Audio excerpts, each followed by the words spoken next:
এখানে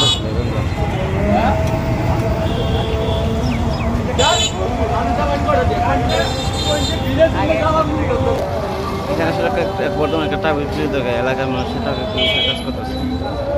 দেখা গিয়েছে মসজিদ কোন দিকে, অনেকেই আপনার মসজিদের ওই রাস্তাও চিনে না, তাদের কারণে আসলে আমরা পড়তে সবাই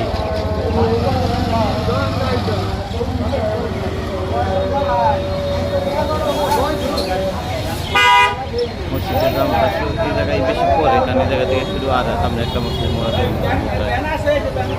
মানুষ টাকা যেভাবে আসে কষ্ট করে ঠিক মসজিদে ওইভাবেই যাইতেছে। দেখা যায় মানুষের এই ট্রাকের ভিতরে খালি ট্রাকের উপর খাড়া খাড়াইয়া